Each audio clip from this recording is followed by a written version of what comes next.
Respetemos el protocolo sanitario. Cuidarnos nosotros es la mejor manera de cuidar a los demás. No nos descuidemos y no pensemos que la flexibilización significa que el peligro haya desaparecido. Lamentablemente no es así. Sigamos cuidándonos. Gracias por estar ahí. Veremos en el cuento de la buena pipa en pintura de hoy varias notas de archivo. Habrá un recuerdo para Félix Rodríguez Silis, para Napo, también para Alberto Mántica y la mítica Mutualidad de Estudiantes y Artistas Plásticos de Rosario.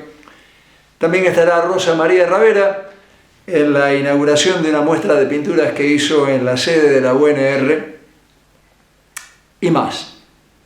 Antes, como de costumbre, los auspiciantes y el deseo de siempre. De aquel lado, esténse bien. Las siguientes firmas auspician el cuento de la buena pipa en pintura. Artística New Plenty, distribuidora mayorista para artistas y artesanos. San Cristóbal Seguros, tu compañía. Diego Obligado, Galería de Arte, Güemes 2255. Arblech, acompañando también el arte y la cultura. Delfín, telas de tapicería, cortinería, toldos. Centre Catalá, 118 años con la cultura de Rosario. Norberto Moretti, clases de dibujo y pintura. Salta 2969, departamento 3, teléfono 438-5867. Félix Rodríguez Silis nació en 1946. Tuvo una trayectoria extensa como pintor en Rosario. Hizo muestras periódicamente. Su obra era conocida, apreciada y comprada. Se lo consideraba el pintor de la ciudad. Sus temas eran rincones precisamente de Rosario, puestos de flores, cafés, calecitas, edificios emblemáticos de Rosario, bodegones, payasos, bailarinas, flores, retratos. Hizo muchísimos retratos. Con quien era su esposa entonces, conformaron un dúo de titiriteros que daban funciones en el subsuelo de la Galería La Favorita. Participó en numerosos salones, ganó muchos premios, usaba con soltura tanto el óleo como la acuarela y el pastel. A raíz de una fuerte depresión, Félix terminó sus días en un geriátrico.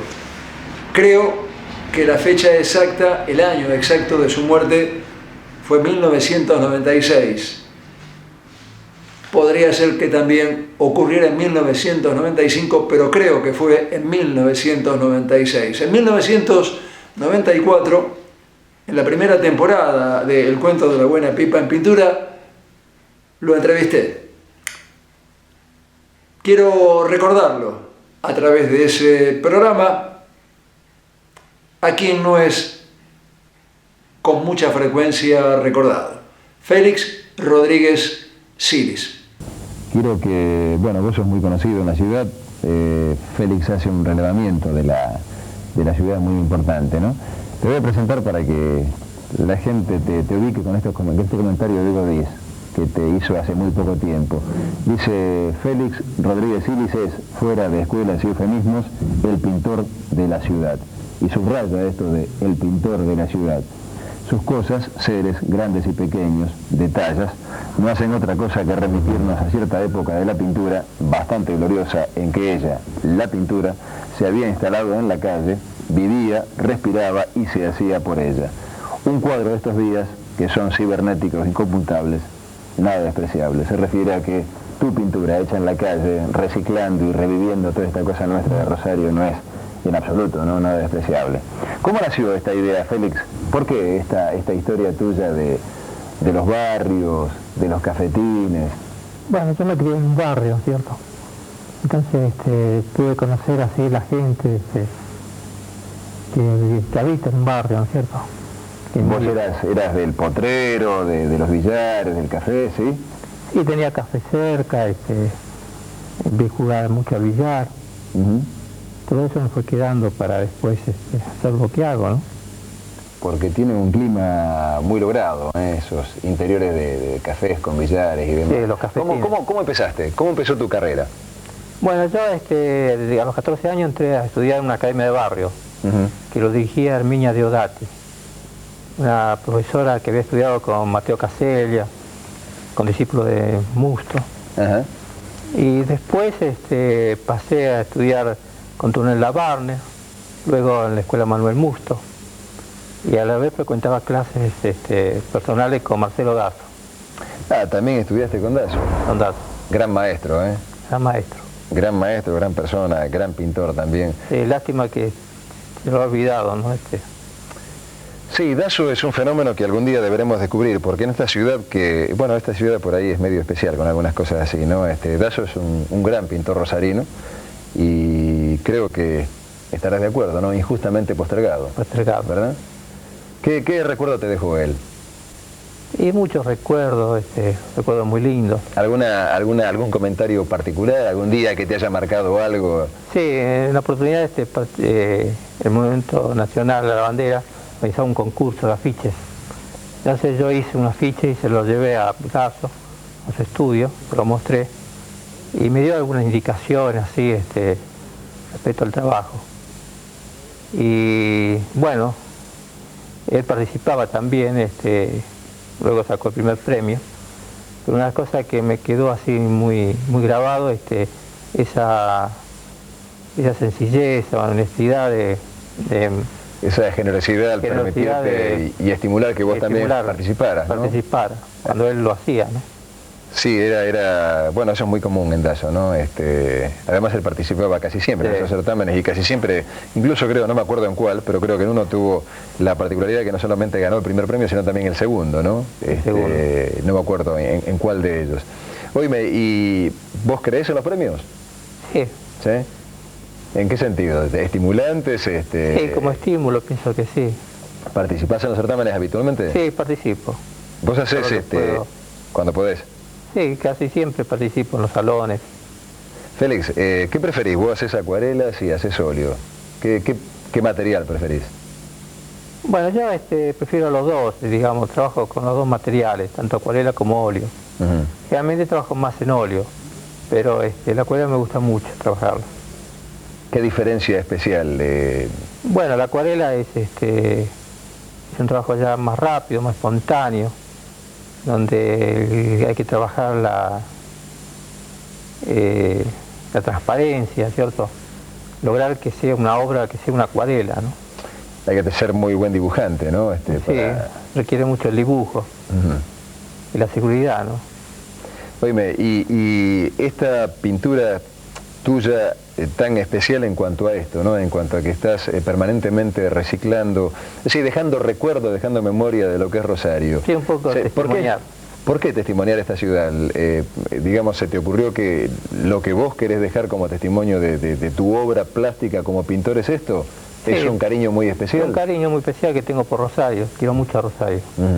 Entonces me dedico bastante a pintar sobre Rosario. Que no solamente... un poco al pintor de la ciudad, ¿no? Claro, no solamente las calles, los barrios, los interiores, sino también la gente, ¿no? La gente, hago retratos. Hiciste una muestra hace un tiempo ya con Pepe Rico, hace unos años, totalmente de retrato, ¿no? Sí, verdad. ¿Qué gente, recuérdanos qué gente retrataste en aquella oportunidad? Bueno, retraté a René Balestra, Raúl Domínguez, a Maurici, retraté a Alicia Correa, concertista de piano, a Donato, sí. Ahora hace poquito vi un retrato que le hiciste a Norma Tirani, en una segunda etapa, porque pensás hacer nuevamente esto, ¿no? Sí. O sea, no se ha acabado esta etapa. No. Está bien. ¿Cuál es tu pintor favorito, Félix? De la ciudad. ¿A quién admiras Bueno, más? yo admiro mucho a Rico Uriarte. Ajá. Me gusta mucho la pintura de él. Mira vos, qué casualidad. Hace muy poquito lo tuvimos a Uriarte acá en el estudio, le hicimos una larga nota, una muy interesante experiencia. Es un pintor, aparte de un estupendo pintor, es un tipo muy generoso, ¿no? Que sabe muchísimo y se brinda por completo. Y mira, en la casa de él encontré... ¿Vos sabías que tiene una pintura tuya? Sí, sabía, sí me habían comentado. Él me dijo, subiendo la escalera a su estudio, tiene una pequeña obra tuya que me comentó que la había comprado hace años en Renon. Que te digo que Uriarte compre un cuadro, por ahí es como, hablando de premios, es un premio en sí, ¿no? Claro, tiene mucho valor. Tu pintura en su casa me parece una cosa muy valiosa. El tema, ¿cómo lo elegís? ¿Andás caminando? Me dijiste que te vas a pintar en el lugar, ¿no? En el lugar pinto, sí. ¿Te llevas el caballete? El caballete, la valija y pinto en el lugar.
Bueno recordar a quienes tuvieron que ver con el arte de la ciudad.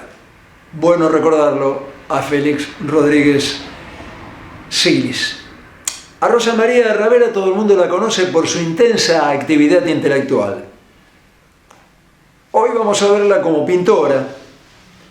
Entre sus múltiples actividades, ahora les cuento por qué como pintora, entre sus múltiples actividades están la de haber sido presidente de la Academia Nacional de Bellas Artes, de la Fundación Federico Jorge Clem y de la Asociación Argentina de Estética. Sumamente conocida por esta actividad intelectual, Rosa María Ravera estudió Bellas Artes, dibujaba y pintaba e hizo algunas muestras, pero en un momento determinado decidió que no quería seguir haciendo ese trabajo, que quería dedicarse por completo a la tarea intelectual. Rosa María publicó varios libros, dio conferencias en el país y en el extranjero. Amiga de Humberto Eco y de Gianni Bátimo, gracias a que ella lo trajo en algún momento para dar una conferencia en el Museo Castañino, pude entrevistarlo a Bátimo, una extensa entrevista que en su momento vimos en el Cuento de la Buena Pipa en pintura. Hablar de Rosa María sería muy extenso, podríamos seguir largamente hablando de ella. Vamos a verla ahora entonces en una nota que le hice cuando inauguraba una muestra de pinturas en la sede de la UNR en el año 2007. Muy contenta, hay amigos, hay familia. Te quiero decir que yo, que soy una graduada de la facultad la facultad de acá, de Rosario de Humanidades y Artes, en Filosofía y en Bellas Artes. Filosofía y semiótica, todo el mundo sabe que ando por ahí, que abarco esa área de investigación. Pero mucha gente sabe que expuse hace 40 años, qué sé yo. 30 años. Dejé a mediados de la década del 70. Te digo que se me iba la vida en eso, como se me iba la vida detrás de la investigación. Y como vida uno tiene uno y alma uno tiene una sola, no sé si había que elegir. Si hubiera sido una cosa más de distracción, probablemente lo hubiera seguido. Pero al ser una cosa muy profunda, la dejé. Nunca toqué más un pincel, no sé dónde está, sé que está en casa, una valijita. ¿Y esto? Son fechados. ¿De qué época son? Del 65 al 75. A mediados del 75 dejé. ¿Por qué seleccionaste esto? Bueno, seleccioné esto porque tengo muchos otros, y estos en cierta manera tienen una acordancia, tienen una cierta sintonía. Y además son paisajes italianos, son el Ponte Vecchio en varias versiones, uno de los cuales ya de mi sobrino, son Venecia con góndolas si uno quiere verlas, y especialmente hay un retrato a mi hermano, mi único hermano, que falleció hace 2 años y medio, así que esta exposición también es un homenaje a mi hermano y a mi familia. Al verte de esta manera en las paredes, con tu obra colgada, ¿no sentís un poquito el deseo de volver a pintar? ¿No sentís que eso que se interrumpió puede reanudarse en algún momento o definitivamente no? Ajá. Me abstengo. Todo puede ser. No, me requiere demasiado los textos porque la palabra es importante. Viste que hay que también decir con la palabra y decir cosas, y eso le importa a uno, y en eso también me ha ido la vida a mí. Estas imágenes son, entre comillas, mostrables. También las palabras son para mí unas cosas muy paralelas. Yo sé que vos cuidas mucho la palabra. Y cuidaba mucho esto. Por eso tuviste que optar. Sí. ¿Qué significa el arte para vos, Rosa María, en cualquier aspecto? Y construcción. Por eso me parece de estar haciendo lo mismo cuando construyo ideas y cuando construía pintura. ¿Cuándo fue la última vez que te impactó una muestra mucho? Bueno, Macho, Rómulo. Fue una muestra controvertida. Controvertida. En realidad la gente quiere ver algo unificado. Lo que yo intenté hacer acá, y vos dijiste bien porque escogiste estos cuadros. Rómulo es un tipo de una excepcionalísima calidad artística, única prácticamente, con Noé, entiendo yo, en nuestro país. No se cuida de elegir obras homogéneas, desacata completamente esa oportunidad de poner obras que no choquen entre sí. Entonces me ha dicho la gente, no hay clima, no, lo que pasa es que cada obra es un mundo. Se dijo, no hay atmósfera, no, porque cada cuadro es una atmósfera particular. Eso es el gran peligro de de las exposiciones. Más que nunca la gente pretende ver... todo igual. O algo, no solo pantalla. O algo semejante a un clima. Y es una lástima que Macho no tenga presente eso. Pero también yo dije, le corresponde hacer lo que quiere. Y la verdad que las obras son para quedarse mirando. Rosa María, terminamos la nota con... Por favor. Que me haces. Terminamos la nota con una elección tuya. Un sinónimo o un verbo para arte. Elegí sinónimo, verbo y cuál. No, el arte es invención de imagen, inventar imagen, eso es arte para mí.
1929 fue un año negro para la economía mundial.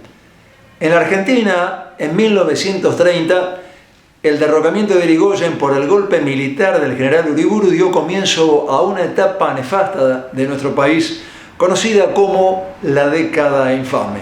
Los artistas no fueron ajenos a esos cambios y se pusieron en tela de juicio proyectos estéticos, se sucedieron discusiones que hablaban de las relaciones ideológicas entre arte y sociedad, y la política fue parte de la nueva manera de entender el arte. Como resultado de esto, se formaron varios grupos en Rosario. Quiero recordar especialmente hoy al que se formó en 1933.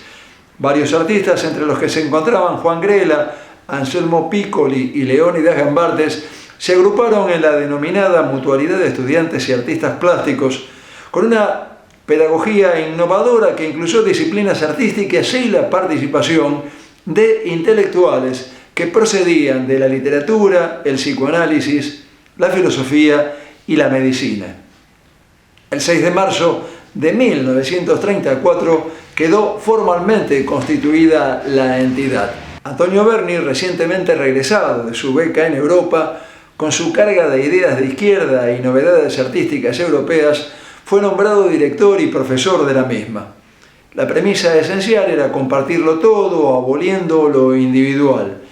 Los miembros estaban agrupados no solo por razones artísticas, también coincidieron en una fundamentación histórica y social y en el ideario político de izquierda. Estaban allí nombres como los de Ricardo Sibori, Anselmo Piccoli, Robert Pla, Cayetano Aquilino, Tortà, Berlingeri, Tita Maldonado, Visione, Calabrese, Cartegni. La lista es muy extensa, seguramente van a quedar muchos nombres afuera.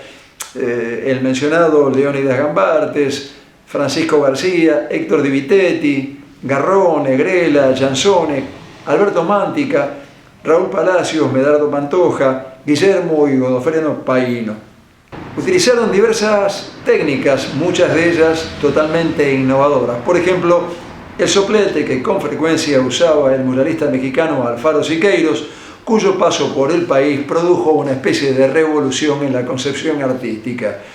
Usaron también pintura sintética, fotomontaje, collage, pintura al temple. Se alentaba la realización de murales. Cualquier material era aceptado con la condición de que el resultado fuese bueno. Las cuotas de estudio eran bajas y accesibles. Fue impuesto el estudio del desnudo, estaban totalmente en contra del academicismo, desdeñaron la copia de láminas y el uso de modelos de yeso. Promovieron en 1935 la creación de una escuela de artes, concretada años más tarde en la Escuela Provincial de Artes Visuales.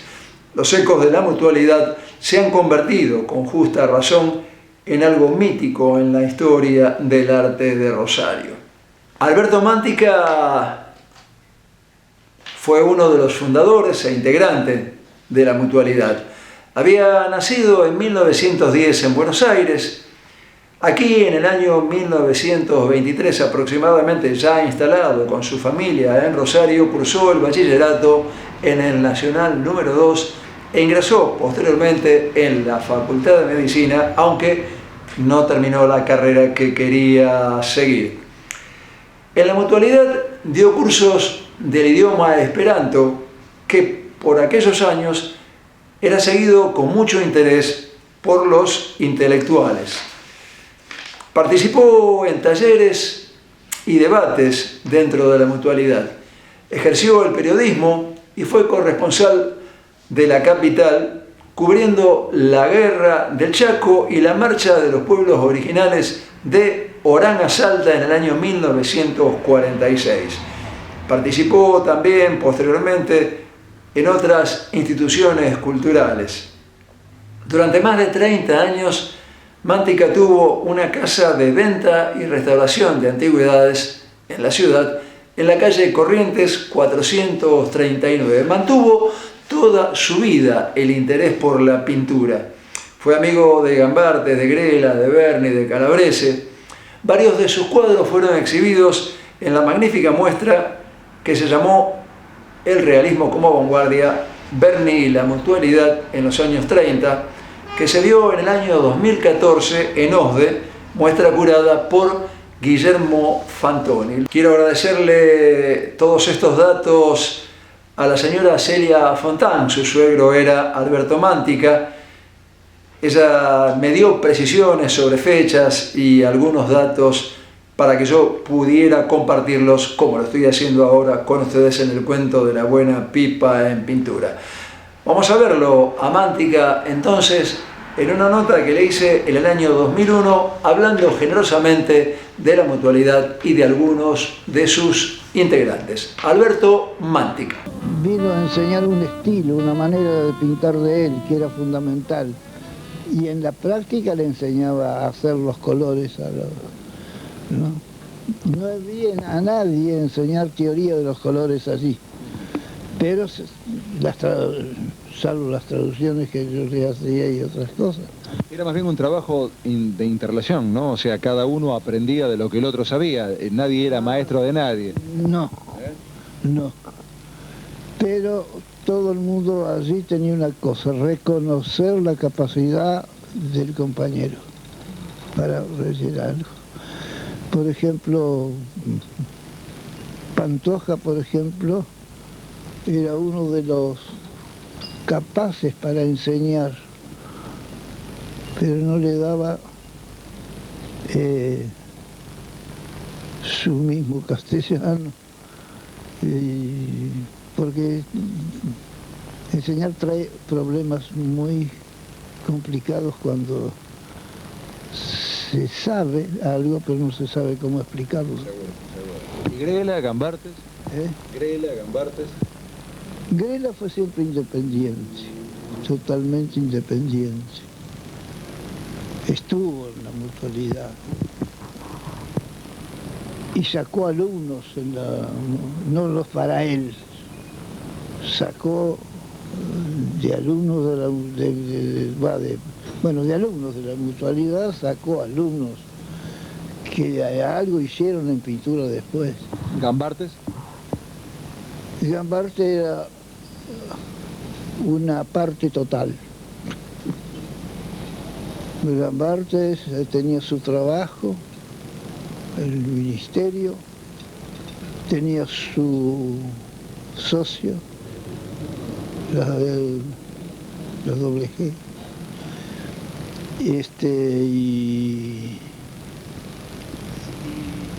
Y en toda discusión iba a participar honestamente. ¿Garrone? No, Garrone no. Murió muy joven, Garrone. Sí, no tenía... Ya le digo, se puede tener una pasión, se puede tener un conocimiento, pero si no se sabe transmitirlo. Garrone no tenía condiciones de transmisión. ¿Berlingeri? Berlingeri fue el que más fue el más burguesado de todos. Tuvo alumnos, aparte de la municipalidad. ¿Calabrese? Y Calabrese era no creo que haya aprendido nada de la mutualidad.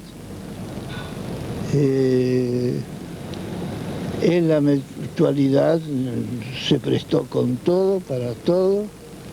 Era uno de los que más se prestaba realmente, pero tenía su bohemia muy especial. Y en Rosario no podía andar, igual que Berni.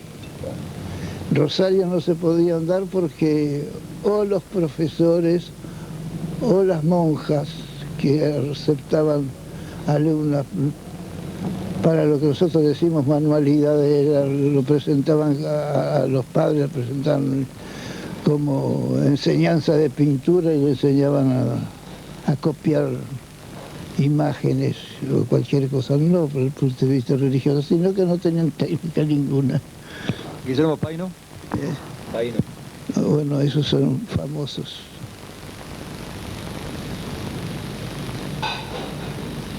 Paino es el prototipo de aquellos que han aprendido en España, han robado su arte, eran artistas extraordinarios, cualquiera de los dos paínos.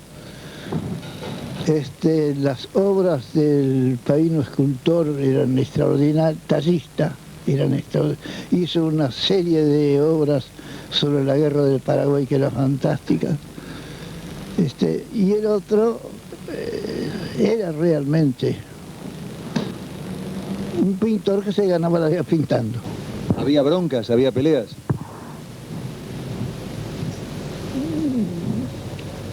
Teniendo bien en cuenta lo siguiente, jamás salían de las paredes de la mutualidad, pero creo que todo artista discute con otro artista. Y si llegaron a las peleas, no creo. No, discusiones, digamos, no hace falta golpes, discusiones pueden haber sido, ¿no? Discusiones totales. Una de las cosas de la mutualidad era precisamente imponer el arte artísticamente considerado, no como negocio. Eso era fundamental, eso es lo que la gente no entendía a veces cuando se acercaba a la mutualidad. Venían con el interés de aprender pintura nada más porque mamá dijo que vos eras buen pintor. y nada más. Pero quiere decir que había, pero dentro de la dirección intelectiva de la mutualidad pudo haber discusiones. Seguro. ¿Y quiénes manejaban esa dirección intelectual? ¿Quiénes la manejaban? Iba totalmente. ¿Colectivo? Sí. Era una...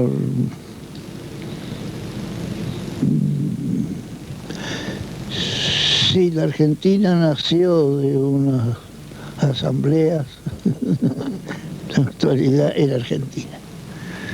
¿Cuál fue la importancia mayor que tuvo la mutualidad en el arte de Rosario, Mántica? ¿Cuál fue para usted la mayor importancia? ¿Qué le dejó la mutualidad a Rosario? Primero, que movilizó mucha gente, para bien o para mal. Los opositores, es decir, los que burguesamente llevaban el interés por la pintura, no les resultaba simpática, pero nunca tuvieron un qué para ir contra la mutualidad. En política ya estaba condenada. Cuando volví del extranjero ya no estaba. Pero me imagino lo que pasó. ¿Qué se imagina? La falta de plata y la persecución política, mijito, directamente. La falta de plata puede significar digo yo, ¿no? Las ayudas que se recibían cuando hubo discusiones políticas, fuera por problemas extras, fuera de pero que atacaba a la gente que apoyaba la mutualidad. Ya está. ¿Y los grandes maestros de aquella época, estaba Fornell, por ejemplo? ¿Fornell estaba en contra o a favor de ustedes? No, Fornell era una persona auténticamente artista y auténticamente humanista. Fornell tenía un negocio. En el negocio tenía enseñanza de pintura. Buena enseñanza, no copista. Porque él tenía conocimiento y criterio.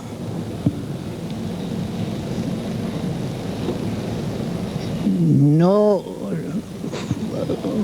puede decirse que fue amigo de la mutualidad de artistas plásticos. ¿Y quién fue no amigo?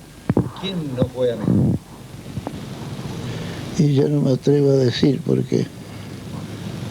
Pero que hubo a varios que no querían la mutualidad, sí. ¿Quiénes fueron? Y algún expositor, por ejemplo. ¿Quién?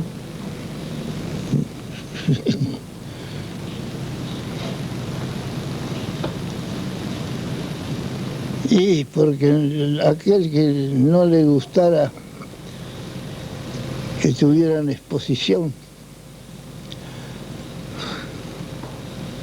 quiero decir que no se les sacaban la oportunidad de ser ellos los expositores, ¿no es cierto? Eso es fácil comprender, sin nombrarlo, todo aquel que tenía una casa para exponer pintura y hacía sus programas anuales, por supuesto no le interesaba la mutualidad. Y más si en la mutualidad había gente que políticamente lo contestían con ello. Yo digo, es raro que durante tantos años que estuve trabajando yo artísticamente en Rosario, porque yo tenía una casa de antigüedades que ahí se hacía arte todo el día. ¿Dónde estaba? En la calle Corrientes 439.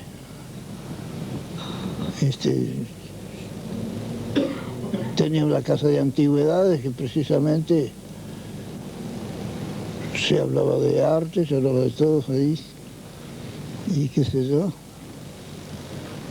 Pero que no me hayan llamado es porque no me querían, o porque sinceramente no me llamaron. Mántica, ¿sigue pintando? Ya a mi edad no. ¿Sigue viendo muestras de pintura? ¿Ve muestras de pintura? Ya hace un tiempito que tengo el problema de eso, de que muchas veces me molestan, me inflaman mi cosa y no quiero estar en reuniones como estaba antes. Pero no, últimamente no. Ahora me estoy dedicando a escribir realmente, que es esta cosa que también hice durante toda mi vida. Así que... ¿Qué está haciendo? Ahora estoy terminando un libro que ya lo tenía esbozado en el año 38 y que se llama Tratado de las Cuerdas. Todo en poesía octasílabo y que tiene 100 y pico de páginas ya. Bien. Mántica, para terminar, una palabra para definir la mutualidad. Una palabra que involucre todo lo que fue la mutualidad, todo lo que significó. ¿Con qué palabra definiría esa etapa del arte en Rosario? ¿Con qué palabra definiría usted a la mutualidad? Y fue una institución nacida de la nada, que tomó en sus manos la organización del estudio de la pintura, que en Rosario no existía. Y que en la Argentina quizás tampoco, porque en Buenos Aires la gente que trabajaba enseñando a pintar lo hacía a la manera europea, dependiendo fundamentalmente de Francia. En aquellos tiempos aparecían estilos de pinturas completamente desconocidos antes. En Rosario no habían llegado nunca a ser, no tenía representantes. El único que trajo una primera representación fue Berni. Berni Pero Berni se trasladó a Buenos Aires y después siguió con eso en Buenos Aires. La mutualidad trató de hacerlo acá con los conocimientos que teníamos. Ahora existen muchas instituciones que nacen entre estudiantes, entre colegiales, entre artistas, que se reúnen para hacer lo que ahora llaman taller de.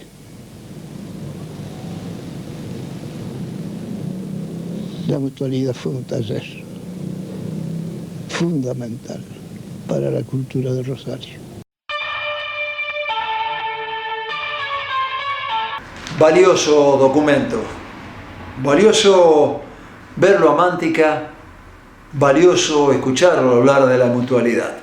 Mongelo Ricci, conocido por todos como Napo, había nacido en 1942 en Rosario. El humor era una constante en su obra y en su vida. En una entrevista realizada en 2018, cuando todavía vivía en París, afirmó: el humor es todo.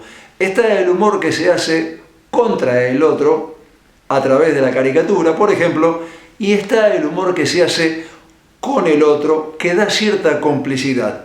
Estoy en el hacer con el otro. Lo que trato, concluyo, es de atacar los problemas desde la sátira. Murió en enero de este año en Buenos Aires, había regresado recientemente al país, Antonio Mongiello Ricci. Su apodo original era Napoleón. Al trasladarse en los 70 a vivir a Francia por motivos obvios, debió acortarlo. Napoleón quedó entonces convertido en Napo.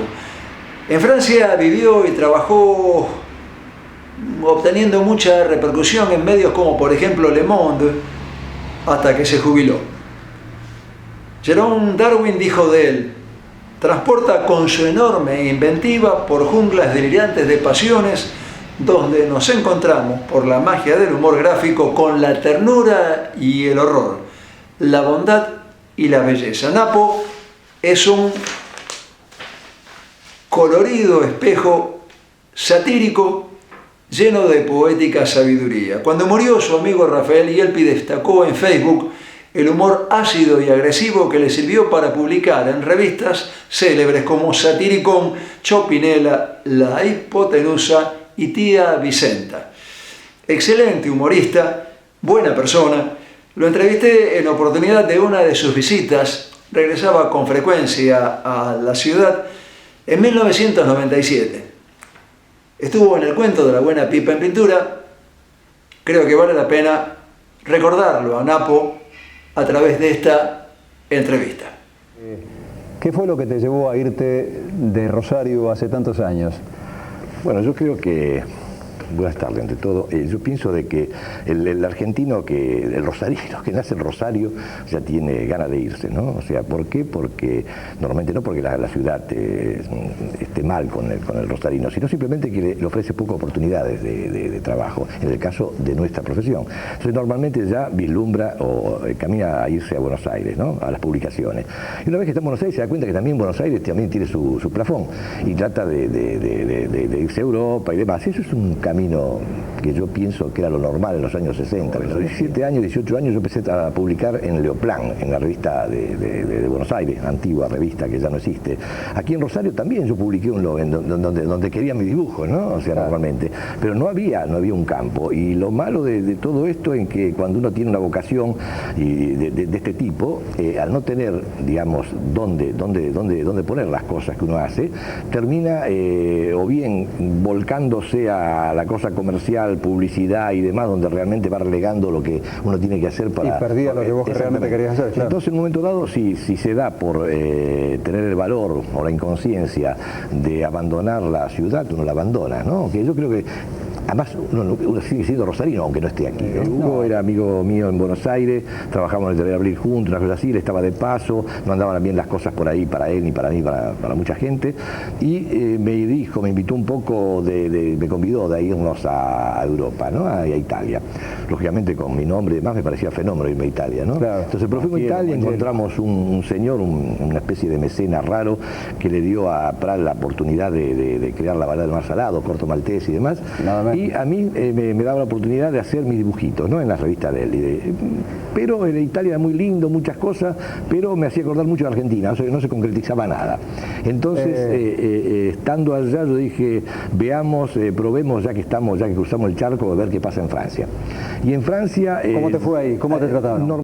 Pienso de que me trató bien, o sea, yo no había elegido Francia, pero parece que un poco Francia me eligió a mí, porque en un momento dado yo caí a editoriales con mi carpeta y mis cosas, y si bien al principio no fue fácil, porque no era la cosa de llegar y vender las cosas, encontré gente que entendió mi cosa y demás, y que me invitó a participar a otras cosas y demás, que me fue llevando a la publicación, a la profesión, ¿no? Vos participaste durante varios años en Le Monde, haciendo tapas en el yo Express. empecé a trabajar rápidamente en París y, digamos, los puntos más altos, eso no fue muy rápido lo del Express, porque el Express, digamos, están de ilustradores de todo el mundo que quieren meter una tapita, pero gracias a gente que me apadrinó un poco, ¿no?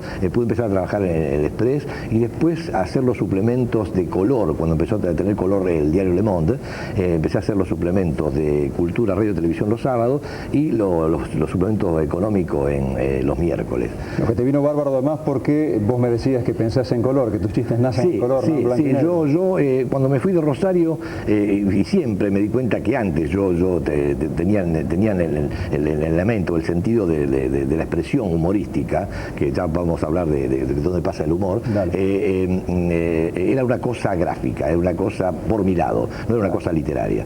Entonces aquí había en ese entonces, en los años 58, 60, una gran descarga literaria sobre, más que literaria que sobre la gráfica, ¿no? Se hacían dibujitos de personajes con grandes textos que explicaban o contaban cosas o contaban un chiste, ¿no es cierto?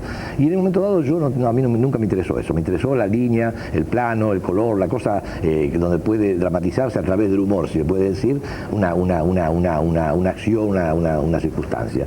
Y eso, aunque era un desafío, a mí me entusiasmaba de que estuviera lo más posible libre de ayuda en lo literario, de ayuda a otras cosas. Y llegando allá, París me dio la oportunidad de eso, porque por un lado, que yo no me podía expresar con plena libertad literaria, ya que mi francés era muy rudimentario. Y segundo, de que hay, digamos, la posibilidad, allí hubo la posibilidad, en el caso mío, de que entendieran mis cosas sin necesidad de la palabrita, del cuento, ¿no? Entonces, bueno, desde ese momento dije, basta, se terminó la palabra y basta, se terminó. Desapareció el globito, al llegar a Francia desapareció el globito. Y por ahí, por ende, se desapareció también la línea, digamos, el dibujito, el blanco y negro. Digamos, mi humor pasó a ser un cartoon, como le llaman, un cuadradito lleno de algo, donde el color tomó la preponderancia y también tuve la línea. Entonces me olvidé completamente del dibujito, la caricaturita y colorearlo. Hice la intención de trabajar el color como un valor mismo, ¿no? O sea, como pasa en pintura y demás. Pasa hoy en día de que la Argentina es un país de chistoso. Todo el mundo cuesta un chiste, pero cuenta un chiste para banalizar lo grave, lo terrible. Por ejemplo, digamos, el dibujo humorístico terminó como siendo, en Francia tiene un nombre que se llama dessin de presse, dibujo de prensa, que agarra lo que pasa en la actualidad, inmediatamente hace una composición satírica, hay una comprensión en todo y se terminó, pero de humor muy poco. Y acá quedó relegado un poco eso, a través de los problemas graves que hubo hace 20 años, esas cosas. Ahora, ¿qué pasa? Este asunto de que aquí todo se termina con un chiste no es beneficioso. O sea, normalmente el caso de este Cunio, no sé cuánto, de que realmente si uno hace un chistecito y si no pone el peso de la crítica en lo que hace este hombre, una cosa así, termina siendo una cosa banal y se banalizan los grandes problemas. Claro, o sea, como se banaliza esta Samantha, se banaliza todo, ¿no? O sea, todo es cómico, todo pasa con el chistecito, ¿no? La que tal, cómo te va, y se acabó, y agarremos otra historia. Y yo creo que el papel del humor no es ese, lo más mínimo, ¿no? Al contrario, es una ayuda, es el salvoconducto un poco de la impunidad, ¿no? Digamos, las dos revistas de más venta de Argentina son la revista Gente y la revista Cara. Entonces ahí algo pasa, ¿no? Y juegan con estas cositas, el chimento fácil, la cosita cómica, lo frívolo y demás. Claro. Y en la televisión pasa lo mismo, ¿no? Un poco. Si vos me preguntabas qué es lo que veo en la Argentina, un poco veo eso, ¿no? Eso es lo malo. Y por otro lado, veo un caudal maravilloso de gente extraordinaria, de pintores fabulosos. Cuando me encuentro con las cosas de acá, es fabuloso. Rosario mismo. Claro, Rosario sigue siendo una ciudad que produce muchísimo, que consume poco. Claro. Pero que se cierra cada vez más angustiada por este problema económico, comunicación y demás, los medios que cortan, ¿no? Además, estamos en una época de exitismos, ¿no? Parece que si no tenés éxito, que sea, ¿no? Sí. Se reemplazó la cosa bien hecha por el exitismo, ¿no? Exactamente. Inclusive un criminal es exitoso porque... Y aparecen los medios. Claro. Entonces le gritan ídolo, genio, digo, estamos todos locos, o sea, se confunde todo el asunto, ¿no? La Biblia y el calefón todo mezclado, o sea, ¿no? Y esto se da mucho... a mí me preocupa más no el problema, levantar el problema económico, sino levantar el problema cultural argentino. porque ese problema es generacional, generaciones que van a tener que darse cuenta de que realmente la cosa no pasa por ahí, pasa por otro lado, ¿no? Ahora, es que realmente los gobiernos quieren, ¿no? Los políticos quieren que la gente sea culta, ¿no? Ese es otro... Es una pregunta lo que hiciste. Sí, no, sí, no fue una no, por supuesto, no, jamás. ¿Quieren los políticos no, es que la quieren, gente sea culta? Es que yo me lo pregunto de veces. Porque yo tuve oportunidad de trabajar en una revista muy importante en Argentina, llamado por esta gente. Yo una de las pocas veces que yo no fui a pedirle un trabajo. Entonces, como yo estaba en Francia, me compraban todo. Era muy romántico porque publicaba en todos esos lados, que para ellos quería decir algo, que yo le explico. Claro, venías con un cartel muy importante acá. Yo mandé las mismas cosas que publicaba allá. Y aquí lo mantuvieron un año nomás. Que la revista Noticias, ¿no? O sea, y me dijeron, te adoramos, la cosa tuya es extraordinaria, muy poética, de verdad es un poco el aliciente, el oasis de tanta violencia que hay acá, queremos tener tu página, pero lo que pasa es que realmente, claro, preferimos tener dos otros dibujantes que hacen lo mismo, que hacen todos los días la caricatura de Menem jugando al golf o agarrando el último chismecito para caricaturizarlo, y lo mío queda de aparte. Pero no es que sea mejor ni peor aquello, yo creo que acá se está olvidando de convivir con el otro, con la cosa, digamos, con el humor diferente, ¿no? O sea, entonces hay algo que yo pienso, por eso digo que los políticos quieren... Con un humor que haga pensar. Claro, claro, y por eso digo que a veces la gente no quiere pensar mucho. Claro. Mejor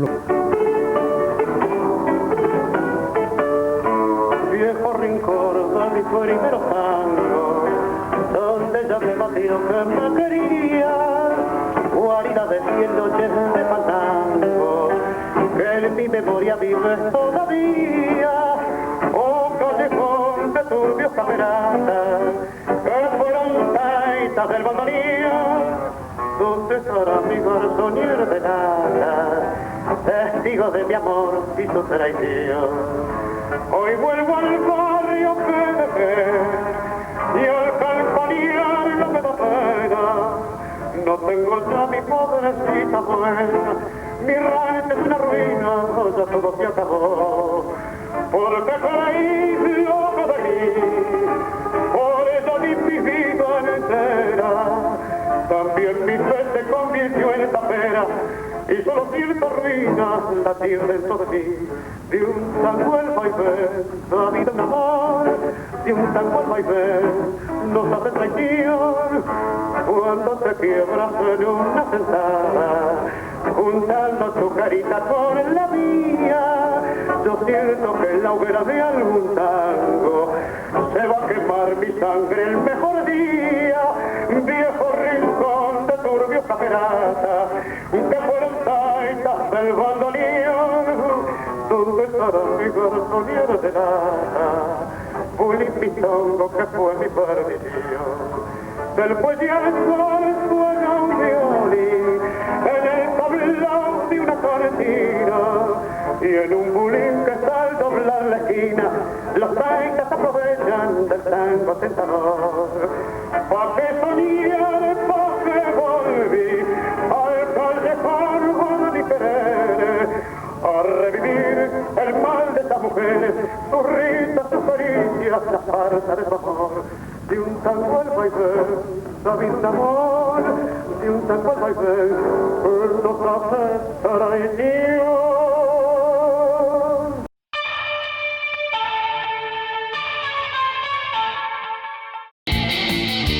Hay un equipo que está acá, que cuando más lo necesitas, estés donde estés, vayas donde vayas, está siempre cerca tuyo. Yo soy de ese equipo. Asegúrate en la segunda, donde lo primero sos vos. Grupo Asegurador La Segunda. Como sabemos, por la pandemia las actividades artísticas están muy restringidas todavía. Se está estudiando retomar poco a poco precisamente las actividades en los museos. Algunas galerías tienen sus puertas abiertas cumpliendo con cierto protocolo, por ejemplo Subsuelo de Balcarce 238, donde puede verse la muestra Arqueologías del Duelo, de martes a viernes de 16 a 19 y los sábados de 10 a 13, restringido el horario, entrar con barbijo y una cantidad de personas determinada de acuerdo al espacio que hay. Los museos como el Castañino, más macro, tienen su actividad subida a la web, se puede ver online lo que tienen esos museos, también se puede ver online muestras de fotografías que están en el Centro de Expresiones Contemporáneas y también se puede consultar en la web la actividad de la Galería Diego Obligado de la calle Güemes 2255. Creo que vale la pena pegarse una vuelta por esta oferta online mientras llega el momento de volver a visitar las muestras de forma personal. Chau, esténse bien de aquel lado y recuerden que si queremos entre todos, hoy más que nunca, podemos hacer un mundo mejor. Las siguientes firmas auspiciaron El Cuento de la Buena Pipa, en pintura, Artística New Plenty, distribuidora mayorista para artistas y artesanos, San Cristóbal Seguros, tu compañía. Diego Obligado, Galería de Arte, Güemes 2255. Centre Catalá, 118 años con la cultura de Rosario. Arblech, acompañando también el arte y la cultura. Norberto Moretti, clases de dibujo y pintura, Salta 2969, departamento 3, teléfono 438-5867.